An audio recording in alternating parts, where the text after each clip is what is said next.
নমস্কাৰ প্ৰতিপক্ষলৈ আপোনালোকক স্বাগতম সংসদৰ মজিয়াত কাইলৈ এক দেশ এক নিৰ্বাচন এই বিষয়টো উত্থাপন হ'ব আজি উত্থাপিত হোৱা কথা আছিল কিবা কাৰণে আজি নাকচ হ'ল কাইলৈ উত্থাপন হোৱাৰ কথা এতিয়ালৈকে আৰু ইতিমধ্যে গোটেই দেশজুৰি সৰ্বাধিক চৰ্চিত হৈ পৰিছে এক দেশ এক নিৰ্বাচন ওৱান নেশ্যন ওৱান পুল সমৰ্থন কৰিছে বিৰোধ কৰিছে 5 গৰাকীকৈ মুখ্যমন্ত্ৰীয়ে বিৰোধ কৰিছে কৰ্ণাটকৰ মুখ্যমন্ত্ৰী পশ্চিমবংগৰ মুখ্যমন্ত্ৰী তামিলনাডুৰ মুখ্যমন্ত্ৰী ঝাৰখণ্ডৰ মুখ্যমন্ত্ৰী আনকি দিল্লীৰ মুখ্যমন্ত্ৰী অৰবিন্দ কেজৰিৱালেও ইয়াৰ বিৰোধ কৰিছে আৰু বিজেপি শাসিত ৰাজ্যসমূহৰ মুখ্যমন্ত্ৰীয়ে সমৰ্থন কৰিছে আৰু বিজেপিৰ সহযোগী দলসমূহ অগপ বা সেই ধৰণৰ কিছু দলে দুদুল্যমান অৱস্থাত আছে তেওঁলোকৰ স্থিতি এতিয়াও স্পষ্ট নহয় তেওঁলোকে কি কৰিব কিনিব অৱশেষত কিন্তু তেওঁলোকে সমৰ্থন কৰিব ইতিমধ্যে অসমতো এক দেশ এক নিৰ্বাচনক বিষয়টো কেন্দ্ৰ কৰি চৰ্চা হোৱাৰ লগতে ৰাজনৈতিক শিবিৰত দুটা ভাগত সৃষ্টি হৈছে দুটা ভাগ বামপন্থী দলসমূহে আঞ্চলিক দলসমূহে ৰাজ্যৰ দল অজাপ কংগ্ৰেছেও ইয়াৰ বিৰোধ কৰিছে এই গোটেই বিষয়টো আজি পুংখানুপুংখভাৱে আলোচনা কৰিবলৈ চেষ্টা কৰিম ইতিমধ্যে ষ্টুডিঅ'ত আমাৰ সৈতে আছে CPMৰ বিধায়ক মনোৰঞ্জন তালুকদাৰ বিশিষ্ট লেখক তথা প্ৰাক্তন প্ৰশাসনীয় বিষয়া স্বপ্ননীল বৰুৱা ডাঙৰীয়া আৰু লাইভত থাকিব তিনিচুকীয়াৰ পৰা অখিল গগৈ আৰু গুৱাহাটী উচ্চ ন্যায়ালয়ৰ এগৰাকী জ্যেষ্ঠ অধিবক্তা কমল নয়ন চৌধুৰী আমি পোনপ্ৰথমেই মনোৰঞ্জন তালুকদাৰৰ পৰা জানিব বিচাৰিম আপোনালোকে ইয়াৰ বিৰোধ কৰিছে নিশ্চয় ইতিমধ্যে মই আৰু এটা কথা সংযোজিত কৰিব বিচাৰিছোঁ যে এই যিখন এক দেশ এক নিৰ্বাচন যিখন কমিটি গঠন কৰি দিছিলে ৰামনাথ কোবিন্দৰ নেতৃত্বত তেওঁ এটা ডাঙৰ কথা কৈছে এই কথাটো হৈছে যে যেহেতু বিভিন্ন সময়ত নিৰ্বাচনবোৰ দেশত অনুষ্ঠিত হৈ থাকিলে 5.5 লাখ কোটি টকা খৰচা হয় আৰু একেলগে যদি নিৰ্বাচন অনুষ্ঠিত হয় বিধানসভা লোকসভাৰ তেতিয়া 50,000 কোটি টকাতে নিৰ্বাচনটো সম্পন্ন হয় আৰু দেশৰ GDP 1ৰ পৰা 1.5% বৃদ্ধি পাব পাৰি ইয়াৰ ফলত অৰ্থাৎ অৰ্থনীতিভাৱে আমাৰ কিছু লাভান্বিত হ'ব আমাৰ দেশখন আৰু বিজেপিও যেহেতু এখন দেশ তেওঁলোকে বিচাৰিছে যে একেলগে নিৰ্বাচন অনুষ্ঠিত হোৱাত অপৰাধ কি নিশ্চিতভাৱে আমাৰ স্পষ্ট মত এইটো যেতিয়া কম খৰচত কথাটো কৈ আছে এই নেৰেটিভটো আমি মানি ল'ব নোৱাৰোঁ কাৰণ খৰচ কিছু হয়তো কমিব নিশ্চিতভাৱে কিছু কমিব GDP বৃদ্ধি পাব বুলি কৈছে GDP বৃদ্ধি পাব মই কথাটো হেৰিয়ে কৈছে এইটো ৰামনাথ কোবিন্দে কৈছে যে 1.5% পৰ্যন্ত GDP বৃদ্ধি পাব একেলগে নিৰ্বাচন অনুষ্ঠিত হ'লে GDPটো যিটো অৰ্থনীতি এটা চলি আছে তেওঁলোকে বৃদ্ধি কৰাৰ কথা দূৰত থাকক GDPটো নামিয়ে আছে ভাৰতবৰ্ষৰ অৰ্থনীতি তেতিয়া GDP তেওঁলোকে বাৰে বাৰে প্ৰজেক্ট কৰে ইমান আপোনাৰ মতে এইটো বিৰোধ কৰিছোঁ কাৰণ এই গোটেই ব্যৱস্থাটো হৈছে অগণতান্ত্ৰিক ই আমাৰ যুক্তৰাষ্ট্ৰীয় কাঠামোৰ বিপৰীত যুক্তৰাষ্ট্ৰীয় কাঠামোটোৰ বিপৰীত আৰু এই ধৰণে যদি এক দেশ এক নিৰ্বাচনৰ ব্যৱস্থা কৰা যায় আমাৰ দেশৰ সৰু সুৰা ৰাজনৈতিক দলবিলাক সাংঘাতিকভাৱে বিপদগ্ৰস্ত হ'ব আৰু এটা অৱস্থাত দেশত দুইদলীয় ব্যৱস্থাটো কায়েম কৰাৰ এটা পথ উজু হৈ যাব আৰু যিটো বিচাৰিছে ভাৰতীয় জনতা পাৰ্টীৰ নহয় ভাৰতীয় জনতা পাৰ্টীৰ বেকতটো RSS আছে RSSে বিভিন্ন সময়ত ইয়াৰ প্ৰবক্তা ৰূপে আহিছে তেওঁলোকৰ এইটো থিয়ৰী যাতে দুইদলীয় গণতন্ত্ৰ আমাৰ দেশত প্ৰতিস্থাপিত হয় যিটো আমাৰ দেশৰ কাৰণে সুখকৰ কথা নহ'ব বা সুস্বাস্থ্যকৰ কথা নহ'ব ই যথেষ্ট পৰিমাণে ক্ষতিৰ সন্মুখীন কৰিব দেশখনক কাৰণ আমাৰ দেশত বিভিন্ন ৰাজ্যবিলাকৰ বিভিন্ন ধৰণৰ অৱস্থা তাৰ বিভিন্ন ধৰণৰ এছপিৰেশ্যন তাকে লৈ ৰিজনেল পাৰ্টি 30ও গঢ়ি উঠিছে এটা ৰিজনেল পাৰ্টি বিভিন্ন ৰাজ্যত এটা শাসন ক্ষমতাটো আছে এই সকলোবিলাকৰ ওপৰত এটা এটাক্ট হ'ব আৰু সেইকাৰণে আমি কৈছোঁ এইটো গণতান্ত্ৰিক নহয় আৰু যুক্তৰাষ্ট্ৰীয় যিটো ব্যৱস্থা আমাৰ কাঠামো এই কাঠামোটোত এটা আঘাত কৰি পেলাই একটা এককেন্দ্ৰিক একত্ৰিত কৰা মানে এইটো স্বৈৰতন্ত্ৰৰ এটা প্ৰথম পদক্ষেপ হিচাপে তেওঁলোকে এই ধৰণে এককেন্দ্ৰিক শাসন ব্যৱস্থাটো আমাৰ দেশত আনিবলৈ বিচাৰিছে আনহাতে আমি জানো যে যোৱা নিৰ্বাচনতে ভাৰতীয় জনতা পাৰ্টি এইবাৰ 400 পাৰ এইবাৰ 400 পাৰৰ যিটো শ্লোগান আনিছিলে 400 পাৰ মানে হৈছে 2/3 মেজৰিটি 2/3 মেজৰিটিৰ কাৰণে সিহঁতে শ্লোগানটো আনিছিলে চেষ্টাও কৰিছিলে কিন্তু ভাৰতবৰ্ষৰ জনসাধাৰণে ভাৰতীয় জনতা পাৰ্টিক সেইধৰণে সমৰ্থন নজনালে তেওঁলোকৰ 19 চনৰ নিৰ্বাচনত যে 303খন আসন আছিল তাৰ পৰা কমাই আনি 240ত দি পেলাই সংখ্যাগৰিষ্ঠ দল হিচাপে মানে সংখ্যাগৰিষ্ঠতা বিজেপি আনিব নোৱাৰিলে এতিয়া জেডিইউ আৰু তেলেগু দেশমৰ সমৰ্থনত তেওঁলোকে শাসনত আছে এনেকুৱা এটা অৱস্থাত যিধৰণে এক ওৱান নেশ্যন ওৱান ইলেকশ্যন আনিছে যিবিলাক তেওঁলোকে তেনেধৰণে আগবঢ়াইছে তাতে আমি দেখিছোঁ যে আমাৰ কনষ্টিটিউশ্যনৰ প্ৰায় 18টামান এমেণ্ডমেণ্ট হ'ব তাৰে 5টামান এমেণ্ডমেণ্ট চিৰিয়াছ এমেণ্ডমেণ্ট হ'ব পিপুলছ ৰিপ্ৰেজেণ্টেটিভ এক্টতো এমেণ্ডমেণ্ট কৰিব লাগিব এইটো কৰাৰ কাৰণে এতিয়া ভাৰতীয় জনতা পাৰ্টিৰ হাতত সেই ধৰণৰ সংখ্যাগৰিষ্ঠতাও নাই আৰু ৰাজ্যবিলাকতো 5টা এমেণ্ডমেণ্টক ৰাজ্যবিলাকৰ 2/3 ষ্টেটে সমৰ্থন কৰিব লাগিব সেইটোতো কৰিব পৰা অৱস্থাত এতিয়া ভাৰতীয় জনতা পাৰ্টি নাই মই যেটো দেখিছোঁ তেওঁলোকে এটা নেৰেটিভ লৈ যাব বিচাৰিছে এইখন বিল আনি পেলাই এইটোত তেওঁলোকৰ বক্তব্যটোক তুলি ধৰি পেলাই এটা নেৰেটিভ ভাৰতবৰ্ষত চলাই দিব বিচাৰিছে এই ধৰণৰ ব্যৱস্থাটো কৰাৰ কাৰণে কিন্তু এইখন যে আইনত পৰিণত হ'ব বা এই এমেণ্ডমেণ্টবিলাক যে সম্ভৱ হ'ব মই নাভাবোঁ আৰু এইটো তেওঁলোকে কৰিছে মই পাতিম এই বিষয়ে যে কিয় নোৱাৰিব আপোনাৰ যিটো কথা এটা যুক্তি মই বিচাৰিম মই স্বপ্ননীল বৰুৱা এই যে এক দেশ এক নিৰ্বাচন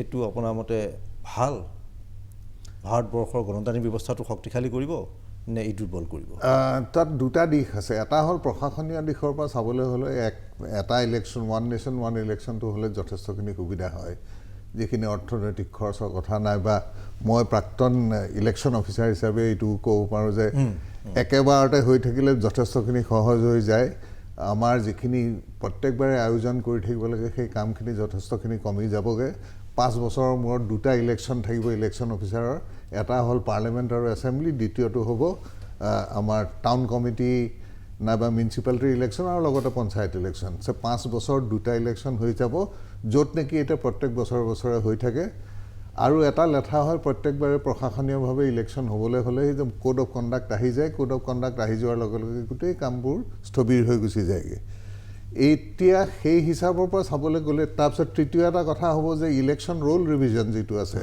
সেই ৰোল ৰিভিজনটো বোধকৰোঁ কমি যাব কাৰণ প্ৰত্যেক বছৰে হয়তো যিটো আপডেট কৰিব লাগে জানুৱাৰীত সেইটো 5 বছৰৰ মূৰত কৰিলেও হ'ব সেই প্ৰশাসনীয় খৰচটো নাইবা যিখিনি কষ্ট কৰিব লাগে সেইখিনিও হয়তো কমি যাব কিন্তু এতিয়া গণতান্ত্ৰিকভাৱে কথাটো কোৱা এই মুহূৰ্তত বৰ দিগদাৰ কাৰণ কেনেকুৱা ধৰণৰ এইটো কথা ঠিক যে মনোৰঞ্জন তালুকদাৰে যিটো কথা কৈছে যে সংগঠন আৰু ধনবল নাথাকিলে কিন্তু 526টা বনাম ধৰি লওক অসমৰ আমি ধৰি লওঁ 126টা এই গোটেইকেইটা ইলেকশ্যন মিলাই চলিবলৈ কিমানখিনি সংগঠনৰ প্ৰয়োজন হ'ব আৰু কিমানখিনি ধনৰ প্ৰয়োজন হ'ব সেই কথাটো অনুমান কৰাটো এটা অকণমান দিগদাৰীয়ে হ'ব কাৰণ যিখিনি সেইকাৰণে ধৰি ল'ব পাৰি যে সৰু দল যিবিলাক থাকিব নাইবা ৰিজনেল দল যিবিলাক থাকিব তেওঁলোকৰ হয়তো অকণমান অসুবিধা হ'ব পাৰে আৰু কালক্ৰমত গৈ পেলাই আমাৰ ৰাষ্ট্ৰীয় স্তৰত হয়তো আমেৰিকাৰ নিচিনাকৈ দুটা দল থাকিব থকাটো দ্বিদলীয় ব্যৱস্থালৈ যাব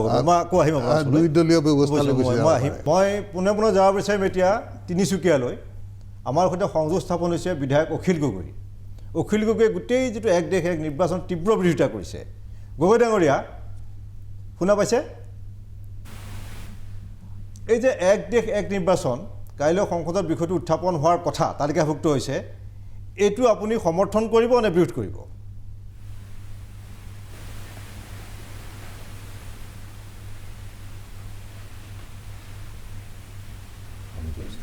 অখিল গগৈ এক দেশ এক নিৰ্বাচন যিকোনো মানে গণতান্ত্ৰিক মানুহ যিকোনো চেনচিটিভ মানুহ এইটোক মানে কোনেও সমৰ্থন কৰিব নোৱাৰে তাৰমানে বিজেপি আৰু RSSৰ তো এক দেশ এক শাসন ব্যৱস্থা এক দেশ এক কৰ ব্যৱস্থা এক দেশ এক আপোনাৰ নিৰ্বাচন এক দেশ এক ভাষা এক দেশ এক ধৰ্ম এই বস্তুবিলাক হ'ল বিজেপিৰ এটা ফেচিষ্ট চৰিত্ৰ, বিজেপিৰ এককেন্দ্ৰিক দেশ বনোৱাৰ এটা প্ৰধান বস্তু। আপোনালোকে সকলোৱে জানে যে এক দেশ এক শাসন ব্যৱস্থাৰ অধীনত বিজেপিয়ে কাশ্মীৰৰ 370 অনুচ্ছেদটো নাইকিয়া কৰি পেলালে। বহুতে ভাবে যে নহয় এইটো মুছলমান মানুহৰ কাৰণে 370 অনুচ্ছেদটো জম্মু কাশ্মীৰৰ নাইকিয়া কৰিলে, কিন্তু প্ৰত্যেকজন জনা মানুহে জানে যে ভাৰতৰ সংবিধানত ৰাজ্য এখনক দিয়া আটাইতকৈ ডাঙৰ শক্তিশালী যিটো ক্ষমতা আছিলে সেই ক্ষমতাটোৱে হ'ল ভাৰতৰ সংবিধানৰ আৰ্টিকল 370 বা অনুচ্ছেদ 370। গতিকে 370 অনুচ্ছেদ আচলতে নাইকিয়া কৰি এক দেশ এক শাসন ব্যৱস্থাৰ নামত ভাৰতৰ ফেডাৰেল ব্যৱস্থাটো ৰাজ্যবিলাকক দিয়া ক্ষমতাটো তেওঁলোকে বিলোপ কৰি পেলালে। তো এক দেশ এক কৰ ব্যৱস্থা, এই এক দেশ কৰ ব্যৱস্থাৰ জৰিয়তে আমাৰ ৰাজ্যবিলাকে তুলি থকা যিটো কৰ, সেই কৰৰ সম্পূৰ্ণ অধিকাৰ নাইকিয়া কৰি পেলাই এতিয়া এক দেশ এক কৰৰ ব্যৱস্থা কৰি GST কৰি পেলালে, আৰু GST কৰি দিয়াৰ লগে লগে সম্পূৰ্ণ ৰাজ্যবিলাক দুৰ্বল হৈ গ'ল এতিয়া অৰ্থনৈতিকভাৱে। এতিয়া ৰাজ্যবিলাকৰ হাতত ভাৰতৰ সংবিধানে কৰ আৰোপ কৰাৰ যিটো ক্ষমতা দিছিলে সেইটো নাইকিয়া কৰি কেন্দ্ৰৰ হাতলৈ GSTৰ জৰিয়তে লৈ গ'ল এক দেশ এক কৰ ব্যৱস্থা। তাৰ ফলস্বৰূপে কি হ'ল, এতিয়া ৰাজ্যবিলাকে কেন্দ্ৰৰ ওপৰত সম্পূৰ্ণৰূপে নিৰ্ভৰশীল হৈ চলিব লাগে। ভাৰতৰ যেতিয়া সংবিধান বনাইছিলে তেতিয়া যেতিয়া কনষ্টিটিউৱেণ্ট এছেম্বলি ডিবেট হৈছিলে, তাতে ডিবেট কৰোঁতে সকলো প্ৰতিনিধিয়ে কৈছিলে যে এখন কি সংবিধান হ'ব, ইয়াৰ 75% কেন্দ্ৰীয় চৰকাৰৰ হাতত ক্ষমতা দিছে আৰু কেৱল 25%হে ৰাজ্য চৰকাৰবিলাকক অধিকাৰ দিছে। এইখনটো একদম কেন্দ্ৰক সবল আৰু ৰাজ্যবিলাকক দুৰ্বল কৰা সংবিধান, কিন্তু সেইখনকে গৃহীত হ'ল। সেইখন গৃহীত হোৱাৰ পাছত ৰাজ্যবিলাকক দিয়া যিটো অধিকাৰ সেই অধিকাৰো এতিয়া কাটি পেলালে। তো সেই এটা এটাকে কাটি আছে এক দেশ এক শাসন ব্যৱস্থাৰ নামত, এক দেশ এক কৰ ব্যৱস্থাৰ নামত। এক দেশ এক কৰ ব্যৱস্থা হোৱাৰ কাৰণে আজি অসমে ইমান ধাৰ ল'বলগীয়া পৰিস্থিতি। এক দেশ এক কৰ ব্যৱস্থা হোৱাৰ কাৰণে এতিয়া পশ্চিমবংগক কেন্দ্ৰীয় চৰকাৰে 1,40,000 কোটি টকা দিবলৈ বাকী আছে। তো এতিয়া এক দেশ এক নিৰ্বাচনৰ জৰিয়তে যিটো কাম তেওঁলোকে কৰিব খুজিছে সেইটো আমাৰ যুক্তৰাষ্ট্ৰীয় ব্যৱস্থাটোক দুৰ্বল কৰি, আমাৰ ৰাজ্যবিলাকৰ অধিকাৰক খৰ্ব কৰি এক দেশ এক নিৰ্বাচনী ব্যৱস্থাৰ জৰিয়তে এটা বা দুটা ডাঙৰ ৰাজনৈতিক শক্তিয়ে গোটেই দেশৰ ক্ষমতা এইবাৰ কুক্ষিগত কৰি ভাৰতৰ সংবিধান একে ৰাতিৰ ভিতৰতে বদলাব পৰাৰ ব্যৱস্থা কৰিব খুজিছে। তো আমি সকলোৱে প্ৰত্যেকজন মানুহে এই কথা বুজি উঠিব লাগিব যে আজিৰ দিনটোত ভাৰতৰ সংবিধানৰ মূল গাঁথনিটো বদলাবৰ কাৰণে লোকসভাত 3/2 মানুহে ভোট দিব লাগিব, ৰাজ্যসভাত 3/2 মানুহে ভোট দিব লাগিব, আৰু ৰাজ্য বিধানসভাবিলাকৰ 50% ৰাজ্যই আচলতে ভোট দিব লাগে সংবিধানৰ মূল গাঁথনিটো বহুত বদলাবৰ কাৰণে। এতিয়া 2025 চনত RSSৰ তেওঁলোকৰ জন্ম শতবৰ্ষ আহিছে। ভাৰতক এতিয়া হিন্দু ৰাষ্ট্ৰ কৰিব লাগে, ভাৰতক এতিয়া গণতান্ত্ৰিক ব্যৱস্থাৰ পৰা নাইকিয়া কৰি দিব লাগে, ভাৰতক এতিয়া তেওঁলোকে সমাজতন্ত্ৰ ধৰ্মনিৰপেক্ষতা এই বস্তুবিলাক নাইকিয়া কৰি হিন্দু ৰাষ্ট্ৰত পৰিণত কৰিব লাগে। আৰু এইটো যদি পৰিণত কৰিবলৈ হয় তেতিয়াহ'লে তেওঁলোকক কেন্দ্ৰীয় চৰকাৰৰ 3/2 ভোটত লোকসভাত পাছ হ'ব লাগিব, ৰাজ্যসভাত 3/2 ভোটত পাছ হ'ব লাগিব, আৰু বিধানসভাৰ 50% বিধানসভাই ভাৰতৰ বিধানসভাই পাছ কৰি দিব লাগিব। তো এইটো এতিয়া যদি এক দেশ এক নিৰ্বাচন কৰে হাৱাটো এটা দলৰ পক্ষত যাব, লোকসভাৰ নিৰ্বাচন বিধানসভাৰ নিৰ্বাচন এটা পক্ষত গুচি যাব, আৰু এটা পক্ষত গুচি যোৱাৰ লগে লগে যি চৰকাৰ কৰে এখন চৰকাৰে কেন্দ্ৰটো চৰকাৰ হ'ব আৰু বেছিভাগ ৰাজ্যটো এটা দলৰ চৰকাৰ হ'ব, আৰু তেতিয়াহ'লে তেওঁলোকে ৰাতিটোৰ ভিতৰতে লোকসভাত বদলি কৰিব পাৰিব, ৰাজ্যসভাৰ গোটেইবিলাক মেম্বাৰো একেটা দলৰে হ'ব, আৰু তাৰ পাছত বিধানসভাটো তেওঁলোকে পাছ কৰি ল'ব পাৰিব, আৰু ভাৰতৰ সংবিধানৰ গণতান্ত্ৰিক ধাৰাটো নাইকিয়া কৰি যুক্তৰাষ্ট্ৰীয় ব্যৱস্থাটো নাইকিয়া কৰি অখিল গগৈ একদলীয় শাসন ব্যৱস্থাৰ পিনে যাব বিচাৰিছে, দেশ নিব বিচাৰিছে বিজেপি, এইটো ক'ব বিচাৰিছে আপুনি। মই আপোনাৰ ওচৰলৈ আকৌ আহিম, মই এইখিনিতে খন্তেক সময়তে বাণিজ্যিক বিৰতি ধৰিলোঁ, মই আপোনাৰ ওচৰলৈ আকৌ আহি আছোঁ।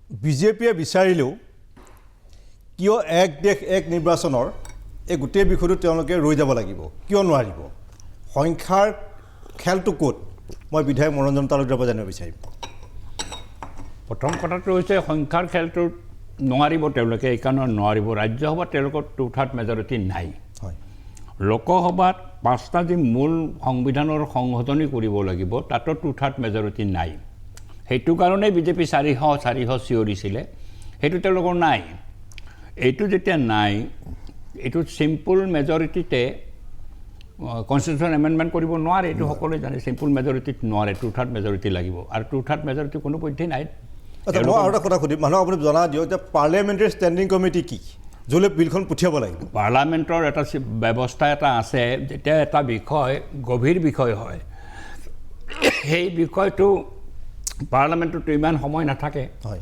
পাৰ্লামেণ্টত ইমান সময় নাথাকে পুংখানুপুংখভাৱে চৰ্চা কৰি একেবাৰে অনুসন্ধান কৰি পেলাই বিষয়টোত মতামত দিয়াৰ কাৰণে পাৰ্লামেণ্টৰ ব্যৱস্থাটো আছে আমাৰ হেৰিটো আছে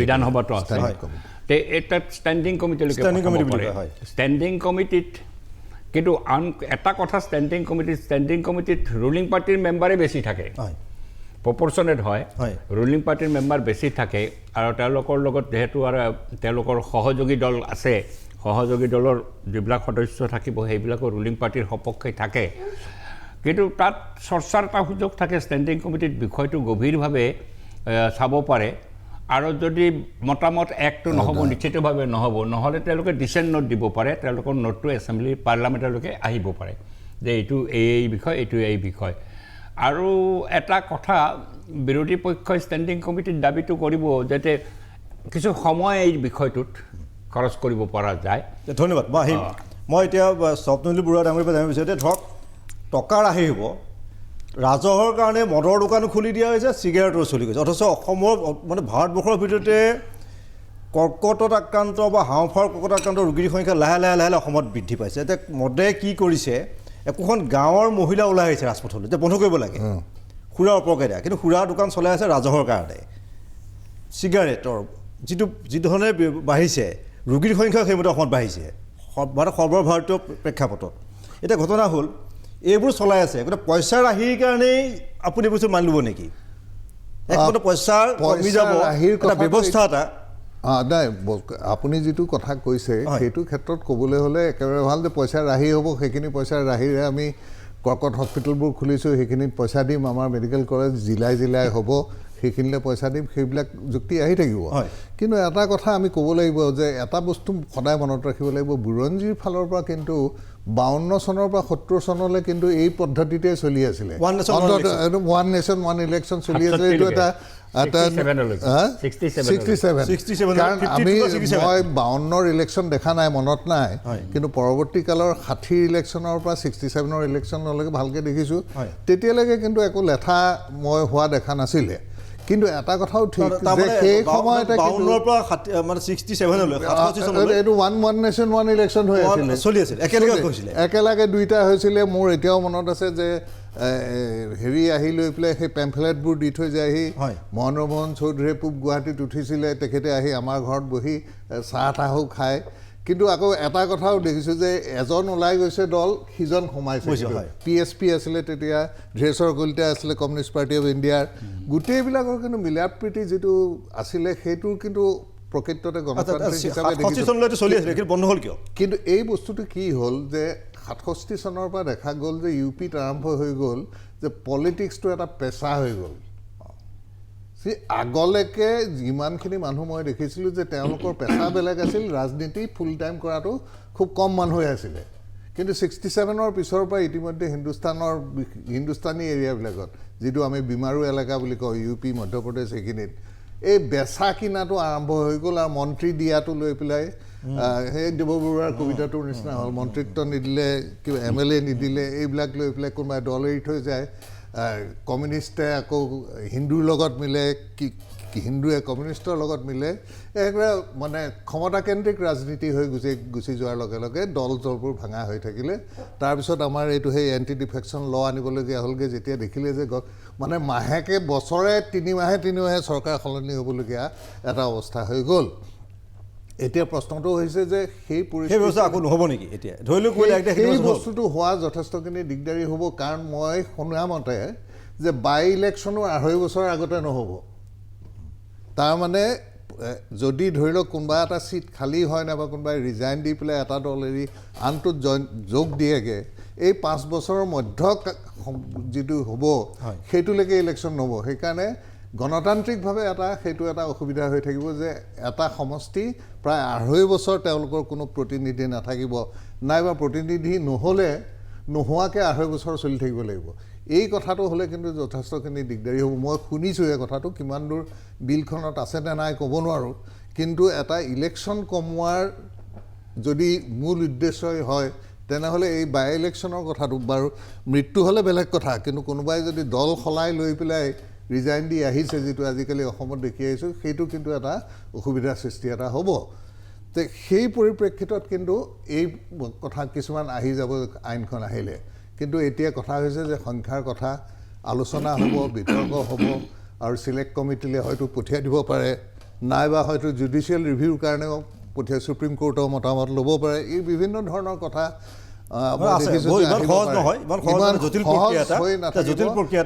এটা কথা যে অৰ্থনৈতিকভাৱে কিন্তু দেশখন আজিকালি এক হৈ গৈছে, সেই কথাটো। ধন্যবাদ। মই এতিয়া এটা চমু বিৰতি ল'ম, তাৰপিছত মই অখিল গগৈৰ ওচৰলৈ যাম আৰু গুৱাহাটী উচ্চ ন্যায়ালয়ৰ এগৰাকী বিশিষ্ট অধিবক্তা কমল নয়ন চৌধুৰীৰ বক্তব্য সুধিম বিৰতিৰ পাছতে।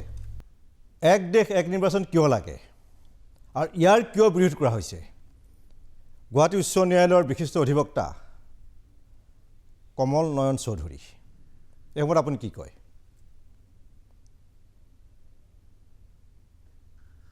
চাওক, এক দেশ এক নিৰ্বাচন বুলি আমাৰ ভাৰতৰ সংবিধানত সেনেকুৱা কোনো ব্যৱস্থা নাই।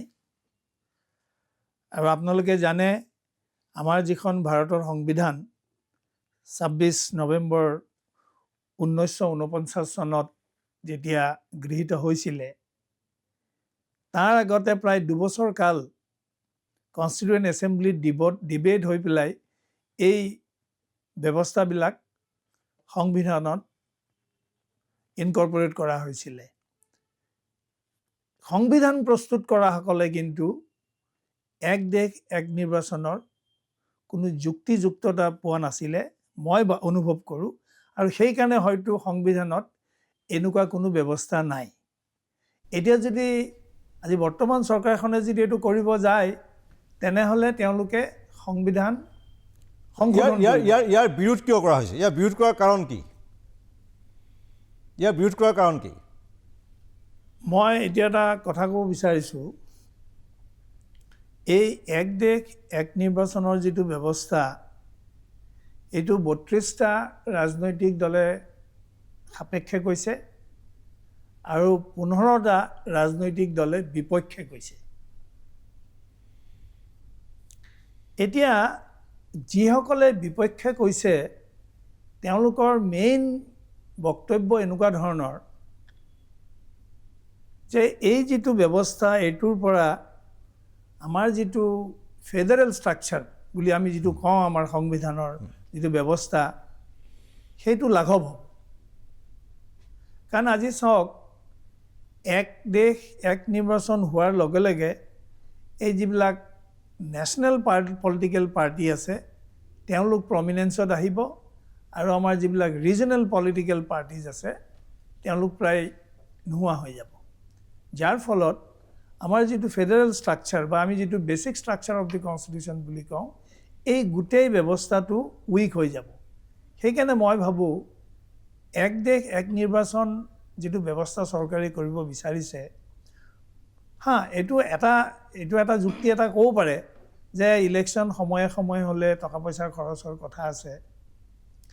কিন্তু চাওক, গণতান্ত্ৰিক দেশ এখনত অকল টকা পইচাৰ কথা ভাবিলেই নহ'ব।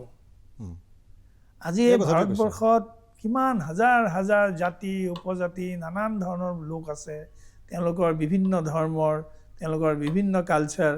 গতিকে এই গোটেই এইখিনিক লৈ আমি এটা ইউনিফাইড নেশ্যন এখন হৈ আছোঁ। কালি যদি এইবিলাক কৰিব যায়, আমাৰ যিটো ডাইভাৰ্চিটি, সেই ডাইভাৰ্চিটিটো নোহোৱা হৈ যাব। আৰু ডাইভাৰ্চিটিটো নোহোৱাৰ ফলত আমাৰ যিটো দেশৰ আচল স্বৰূপ সেইটো নোহোৱা হৈ যাব। সেইকাৰণে মই নাভাবোঁ এইটো বৰ যুক্তিযুক্ততা আছে বুলি। ধন্যবাদ। একমাত্ৰ ৰাজনৈতিক মুনাফাৰ কাৰণে কৰা বুলি মই ভাবোঁ। ধন্যবাদ। মই আপোনাৰ ওচৰত আকৌ আহিম। এইবাৰ মই অখিল গগৈৰ ওচৰত যাব বিচাৰিছোঁ পোনে।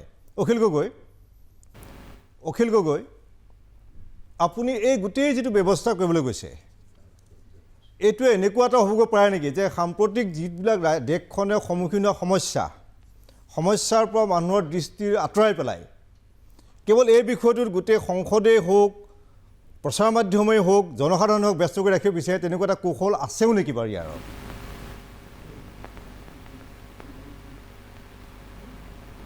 অখিল গগৈ শুনা পাইছে? এই যিটো গোটেই ব্যৱস্থা, মানে সেইটো এটা প্ৰসংগ, সেইটো এটা প্ৰসংগ শুনিছেনে বাৰু? শুনা পাইছোঁ, মই কওক। মই শুনি আছোঁ, কৈ যাওক। কিন্তু সেইটো একমাত্ৰ কথা নহয় যে সেইটোৱে অকল কেৱল হেৰি কৰিব এনেকুৱা নহয়, মানে যে এইটোৱে অকল বেলেগ এটা বিষয়ত অকল এই বিষয়টোৰ ওপৰত গোটেই আলোচনাৰ কেন্দ্ৰ কৰি পেলাব আৰু সেইটো কৰিবৰ কাৰণে তেনেকুৱা ধৰণৰ ক্ষণিক কামৰ কাৰণে বিজেপিয়ে এই কামটো কৰিছে, মই এনেকৈ বুলি নাভাবোঁ। তো মই এনেকৈ ভাবোঁ যে বিজেপিয়ে এতিয়া আচলতে এইবাৰটো কাইলৈ যিটো উঠাব, এই উঠোৱা কাৰবাৰটোততো এইবাৰ এনেও বিলখন পাছ কৰিব নোৱাৰে, কাৰণ তেওঁলোকৰ 3/2 মেজৰিটি নাই। গতিকে কাইলৈ বিলখন পাছ কৰাব নোৱাৰে। কিন্তু কাইলৈ চেষ্টা তেওঁলোকে কৰিব যে এইটো ষ্টেণ্ডিং কমিটিলৈ যাওক। তো যদি ষ্টেণ্ডিং কমিটিলৈ যায় তেতিয়াহ'লে তেওঁলোকে এই বিষয়টো অনবৰতে ব্যৱহাৰ কৰি থাকিব পাৰিব আৰু এই বিষয়টোক লৈ মানুহৰ মাজত ব্যাপক হাল্লা হুলস্থুল লগাব। দেখিবলৈ বাহিৰৰ পৰা ভাল তাৰমানে কথাটো যে মানুহবিলাকে ইমান ইলেকশ্যন, মানে যিহেতু আজিকালি পলিটিচিয়ানবিলাকে কামেই নকৰে, পৃথিৱীৰ 2 নম্বৰী অকল পলিটিচিয়ানবিলাক। গতিকে এই পলিটিচিয়ানবিলাকৰ এই কাৰ্যকলাপবিলাক দেখি মানুহ অসন্তুষ্ট। সেইকাৰণে মানে ইহঁতৰ কাৰণে কিমান ইলেকশ্যন পাতি থাকিবি এই বুলি মানুহে ভাবে। সেইকাৰণে মানে মানুহে ভাবে যে নহয়, অকল এটা বা দুটা এটা ইলেকশ্যন হৈ যাওক তেতিয়াহ'লে ভাল হ'ব। কিন্তু কথাটো সেইটো নহয়। এই কথাটো এইটোহে যে এক দেশ এক নিৰ্বাচন হোৱাৰ পাছত যেতিয়া বিজেপি আৰু RSS পূৰা সংখ্যাগৰিষ্ঠ হৈ যাব, তাৰ পাছত আমাৰ দেশৰ টোটেল শাসন ব্যৱস্থাটো এওঁলোকে বদলাই পেলাব। আৰু আমি যিটো কথা কওঁ যে ইউনিটেৰী যিটো ফৰ্ম অফ গভৰ্ণমেণ্ট, তেনেকুৱা ধৰণৰ একেবাৰে তেওঁলোকে মানে একেবাৰে অকল এককেন্দ্ৰিক ব্যৱস্থা এটা মানে গঢ়ি তুলিব আৰু তেওঁলোকে টোটেল ফেডাৰেল ষ্ট্ৰাকচাৰটো নাইকিয়া কৰি দিব। ভাৰতৰ সংবিধানৰ 370 অনুচ্ছেদ যেনেকৈ নাইকিয়া কৰিলে, 35A যেনেকৈ নাইকিয়া কৰি দিলে, 371A, 371G, 371J, 371F, এই যিবিলাক ৰাজ্যবিলাকক, নাগালেণ্ডক ভূমি আৰু ভূমিৰ তলত থকা সম্পদৰ অধিকাৰ আৰু নাগালেণ্ডৰ কাষ্টমাৰী ছিষ্টেমটোক স্বীকৃতি দিছে, সেইটো নাইকিয়া কৰি পেলাব। তো 6th শিডিউলৰ জৰিয়তে ট্ৰাইবেলবিলাকৰ অধিকাৰ দিছে, যিহেতু RSSে নিবিচাৰে যে ট্ৰাইবেলসকলক অধিকাৰ দিয়ক। RSSে নিবিচাৰে যে ট্ৰাইবেলসকলক জনজাতিকৰণ স্বায়ত্ব শাসন দিয়ক। RSSে নিবিচাৰে যে জনজাতিসকলৰ কাৰণে মানে আপোনাৰ ৰিজাৰ্ভেশ্যন দিয়ক।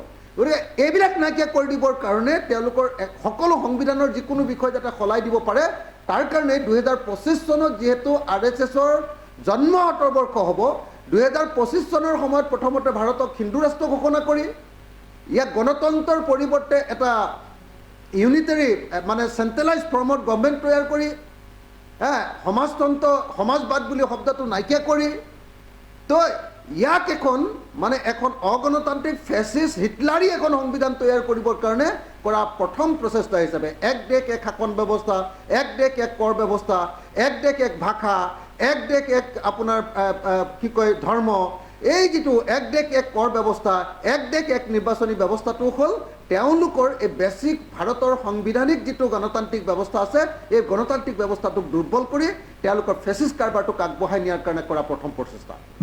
কিন্তু তেওঁলোকে এই প্ৰচেষ্টাটোত সফল হ'ব বুলি মই এতিয়া নাভাবোঁ, কাৰণ এতিয়া 3/2 তেওঁলোকৰ লোকসভাত সংখ্যাগৰিষ্ঠতা নাই।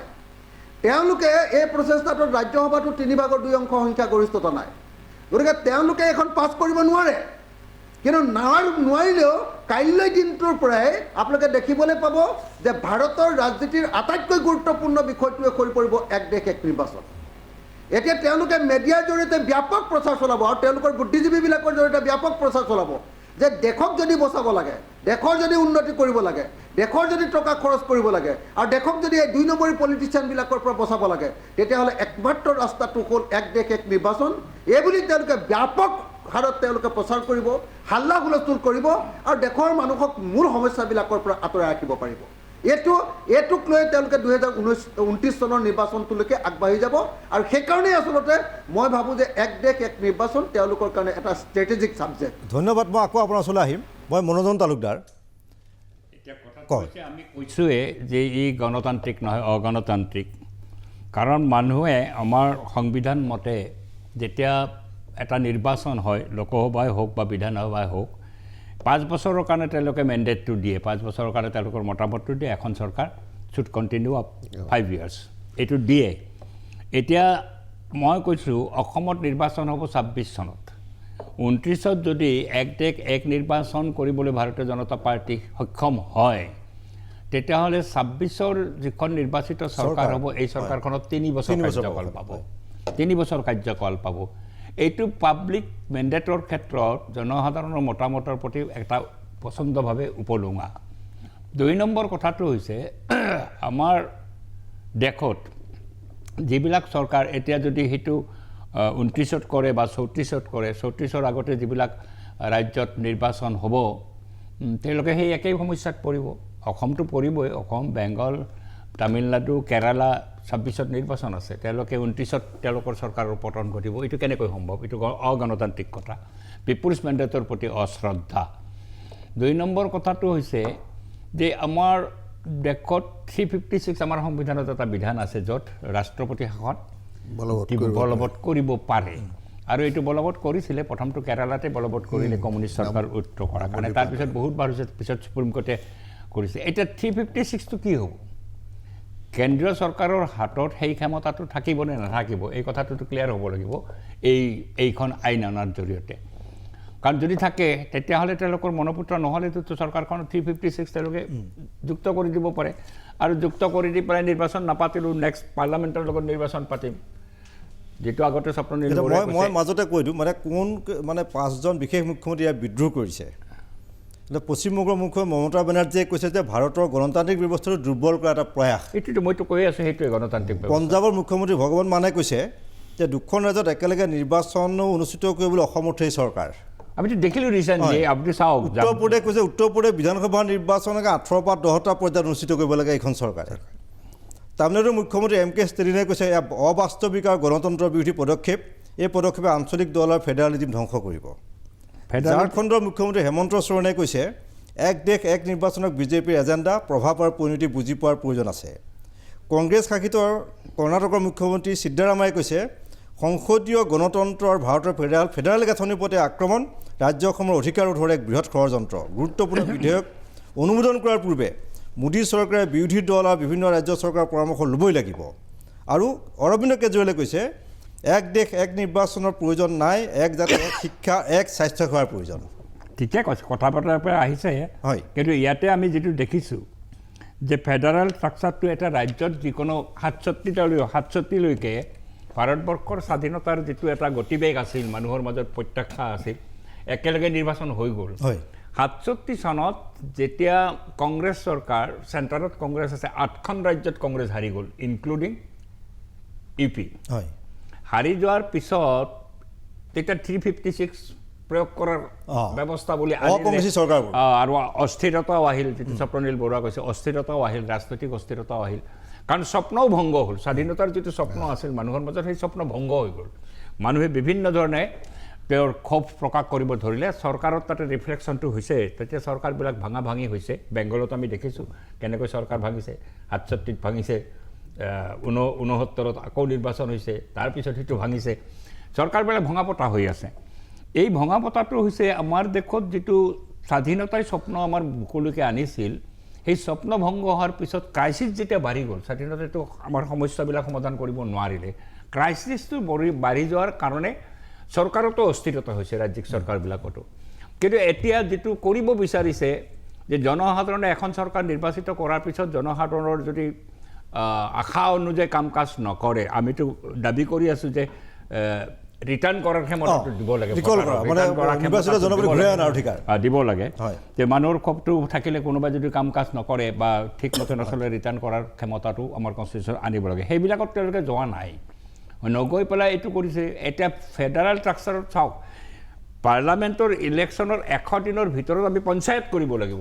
Panchayat is a state subject, ৰাজ্যৰ বিষয়। ৰাজ্যই কোন পৰিস্থিতিত পঞ্চায়ত কৰিব পাৰে নোৱাৰে ৰাজ্যই বিবেচনা কৰিব, আলোচনা বিলোচনা হ'ব পাৰে। আমাৰ ৰাজ্য অসমতে আমাৰ 1 বছৰ উকলি যায়, এতিয়ালৈকে পঞ্চায়ত নিৰ্বাচন আমি কৰিব পৰা নাই, বিশেষ পৰিস্থিতিত কৰিব পৰা নাই। এইটো ৰাজ্যৰ বিষয়, কিন্তু তেওঁলোকে এইটোক এটা বাধ্যবাধকতা কৰিব যে 1 বছৰৰ ভিতৰত তুমি পঞ্চায়ত কৰিবই লাগিব। তাৰমানে এনেকুৱা হ'ব পাৰে য'ত কেন্দ্ৰত যিখন চৰকাৰ থাকিব, সেই চৰকাৰ বিৰোধী দলৰ চৰকাৰ থাকিব, সেই চৰকাৰবোৰ বিপদ হ'ব, এইটো এটা সাংঘাতিকভাৱে বিপদ হ'ব। আৰু 356 স্বপ্ননী বৰুৱাৰ পৰা এইটো এটা কথা এগৰাকী নিৰ্বাচনী বিষয়া হয় না, মই এটা কথা অন্ততঃ বাৰু নিৰ্বাচনখন পতা এটা অসুবিধা আছে, বেলেগ কথা। কিন্তু এটা কথা আপোনালোকে চাব লাগিব যে বুৰঞ্জীগতভাৱে কিখিনি আমাৰ ভোটাৰ কিমান দূৰ আগবাঢ়ি গৈছে দেই। কাৰণ খাল খান্দি কুম্ভী মতাৰ কথাও হ'ব পাৰে যদি এক দেশ এক ইলেকশ্যন হয়গৈ এনেকুৱাকৈ। কাৰণ আপুনি ঠিক বেছি দিনলৈ যাব নালাগে, পাৰ্লামেণ্টাৰী ইলেকশ্যনত মহাৰাষ্ট্ৰক বিজেপি আৰু তেখেতৰ দলবিলাকক ভোট নিদিলে, আকৌ 2 মাহ নাযাওঁতে আকৌ সেই বিজেপি দলক লৈ আহিলে, কিন্তু ভোটাৰ একেটাই, কিন্তু দল 2টা হৈ গ'লগৈ। তো এনেকুৱা ধৰণৰ গণতান্ত্ৰিক প্ৰমূল্যবোধ যিটো কিন্তু মানুহৰ মাজত সোমাই আছে, কিন্তু 52 চনৰ পৰা আৰম্ভ হৈ পেলাই 52ত সিমানখিনি নাছিল, কিন্তু 57ৰ পৰা আমি দেখিছোঁ যে প্ৰায় 50% হৈ গৈছে যে অপজিশ্যনৰ ভোট বনাম চৰকাৰৰ ভোট। কিবা কথাত সংখ্যাগৰিষ্ঠতাটো সংখ্যাৰ ফালৰ পৰা আহিছে, কিন্তু আমি যিটো ভোট শ্বেয়াৰ বুলি কওঁ সেইটো চালে আপোনালোকে দেখিব যে বিৰোধীও কিন্তু সদায় সমানে সমানে চলি আছে 57 চনৰ ইলেকশ্যনৰ নিৰ্বাচনৰ পিছৰ পৰাই। সেইকাৰণে মানে ইফালে দল এটা আকৌ এটা দ্বিতীয় সমস্যা আহিব, মনোৰঞ্জন দলেৰে বেছি ভালকৈ ক'ব পাৰিব যে ৰাজনৈতিক দল এটাৰ যদি 5 বছৰতে ইলেকশ্যন হয়, সেইটো ইলেকশ্যনৰ প্ৰক্ৰিয়াটো 3মহীয়া কাৰবাৰ। এমাহ হয়তো 3 মাহ আগতে আৰু এমাহ পিছত, তাৰপিছত গোটেই 5 বছৰ সেই দলখিনি, সেই কাৰ্যকৰ্তাখিনি, সেই সংগঠনটো এটা জীয়াই ৰখা, সেই উষ্মা এটা ৰখাটো কিন্তু এটা সাংঘাতিক সমস্যা। বহি গ'লগৈ কাৰণ 100 দিনৰ ভিতৰতো পঞ্চায়ত ইলেকশ্যনে হৈ গ'ল। ধন্যবাদ। মই এটা বিৰতি ল'ম, কিন্তু মই বিৰতিৰ পিছত কমল নয়ন চৌধুৰী অখিল গগৈৰ ওচৰলৈ যাম। এটা সামান্য বিৰতি। এক দেশ এক নিৰ্বাচনৰ বাবে সংবিধান সংশোধনৰ প্ৰয়োজন আছে নেকি? বিশিষ্ট অধিবক্তা ৰাজ্যৰ এগৰাকী কমল নয়ন চৌধুৰী, আপোনাক জানিব বিচাৰিম, এক দেশ এক নিৰ্বাচনৰ জৰিয়তে যদি কৰিবলৈ যায় এটা সংবিধান সংশোধনী কেনেকুৱা প্ৰয়োজন হ'ব? কমল নয়ন চৌধুৰী। চাওক, যদি আজি এক দেশ এক নিৰ্বাচনৰ ব্যৱস্থা কৰিবৰ কাৰণে চৰকাৰে যি ধৰণে আগবাঢ়িছে, তেতিয়াহ'লে নিশ্চয় সংবিধানৰ কিছুমান অনুচ্ছেদ সংশোধন কৰিব লাগিব। বিশেষকৈ আৰ্টিকল 82A, 83(2) আৰু 327 এইকেইটা সংশোধন কৰিব লাগিব। আৰু সংশোধনৰ প্ৰক্ৰিয়াটো কিন্তু যিখন নৰ্মেল পাৰ্লামেণ্টাৰী লৰ সংশোধন সেইটো নহয়। এইটো সংশোধন হ'বলৈ হ'লে এইটো 2/3 মেজৰিটি দি পাছ হ'ব লাগিব। আচ্ছা, এটা মই এটা কথা কওঁ, একচুৱেলি যি দুখন বিল কেন্দ্ৰীয় চৰকাৰে কেবিনেটত অনুমোদন দিছে, সেই দুখনে কিন্তু ইউনিয়ন টেৰিটৰীবোৰ ইনক্লুড কৰা নাই। তেওঁলোকে অকল লোকসভা আৰু ৰাজ্যসভাৰ এইকেইটা কৰিছে। এতিয়া কথাটো হ'ল, ধৰি ল'লোঁ কালি এখন প্ৰস্তাৱিত বিলখনটো বাৰু আজি চাগে পাৰ্লামেণ্টত অনা কথা আছিল, কিমান দূৰ কি হ'ল মই নাজানো। আজি নানিলে, কিন্তু এইটো গৃহীত কৰিবৰ কাৰণে চৰকাৰৰ হাতত যথোপযুক্ত সংখ্যা আছে জানো? মই যিমান দূৰ বুজোঁ বোধহয় নাই নেকি? নাই। কাৰণ কিয় আপোনাৰ 2/3 মেজৰিটি লোকসভাত দৰকাৰ আছে 361টা, কিন্তু NDAৰ হাতত সংখ্যা আছে 293টা। ঠিক তেনেকৈ ৰাজ্যসভাত 2/3 মেজৰিটি হয়গৈ 162টা, কিন্তু আজিৰ তাৰিখত NDAৰ হাতত 122টাহে আছে। গতিকে সংখ্যাৰ ফালৰ পৰাও হয় অলপমান অসুবিধা হ'ব যেন মোৰ লাগে। মই আপোনাৰ ওচৰত পাৰিলে সময় হ'লে যাওঁ এপাক। মই এতিয়া অখিল গগৈৰ ওচৰত যাব বিচাৰিছোঁ। অখিল গগৈ যদি আইনখন আহে, এখন আইন কৰিব বিচাৰে, আপোনালোকৰ কৌশল কি হ'ব? হয়, একদম চমুকৈ ক'ব, আমাৰ শেষ অংশ। প্ৰথম কথা, আমি যিটো বুজি পাইছোঁ যে কাইলৈ যিখন বিধেয়ক পাছ কৰিব খুজিছে, সেই বিধেয়কখন কাইলৈ পাছ নহয়। এইকাৰণে পাছ নহয় যে তেওঁলোকৰ 3/2 মেজৰিটি নাই, লোকসভাটো নাই, ৰাজ্যসভাটো নাই। যিহেতু নাই, গতিকে এইখন মোৰ মতে কাইলৈ ৰিজেক্ট হৈ যোৱাৰ সম্ভাৱনা বেছি। আৰু যদি ৰিজেক্ট নহয়, কিবা কাৰণত ষ্টেণ্ডিং কমিটিলৈ পঠিয়াই দিয়ে, অধ্যক্ষই যদি সেইটো কৈ দিয়ে ষ্টেণ্ডিং কমিটিলৈ পঠিয়াব লাগে বুলি, যদি সেইটো কৰি দিয়ে, তেতিয়াহ'লে কিন্তু বিজেপিৰ কাৰণে পলিটিক্সটো বহুত ভাল হৈ যাব। তেওঁলোকে এই ষ্টেণ্ডিং কমিটিৰ বিলখনকে লৈ মাজে মাজে উঠাই লৈ ইছ্যুটো যে অকল নিৰ্বাচন খেলিলেহে, এক দেশ এক নিৰ্বাচন হ'লেহে দেশখন বাচিব, এই ইছ্যুটো মাজে মাজে এনেকৈ উঠাই থাকিব। হয়, উঠাই থাকিব আৰু ভাৰতবৰ্ষৰ গুৰুত্বপূৰ্ণ ৰাজনৈতিক ইছ্যুবিলাকৰ পৰিৱৰ্তে এক দেশ এক নিৰ্বাচনেই একমাত্ৰ উপায় বুলি তেওঁলোকে প্ৰচাৰ কৰি থাকিব পাৰে। আচ্ছা, ধন্যবাদ অখিল গগৈ। আমাৰ সময় প্ৰায় শেষ হৈছে। অখিল গগৈ, সময় প্ৰায় শেষ হৈছে। ধন্যবাদ, আপুনি তিনিচুকীয়া আমাৰ লগত লাইভত সংযুক্ত হ'ল। ধন্যবাদ সবজনীল বৰুৱা, মনোৰঞ্জন তালুকদাৰ আৰু বিশিষ্ট অধিবক্তা কমলন চৌধুৰী। এক দেশ এক নিৰ্বাচন এতিয়া দেশৰ আটাইতকৈ চৰ্চিত এটা বিষয়, ৰাজনৈতিক বিষয়, যেন কোনো সমস্যাই নাই। এই সমস্যাটো সমাধান হ'লেই দেশখনৰ সকলো সমস্যাৰ সমাধান হ'ব, এইটো যদি কিবা কাৰণে কৰিব পাৰে। এতিয়া দেখা যাওক কাইলৈ কি হয় নহয় সংসদত, তাত আমি সকলোৱে অপেক্ষা কৰিব।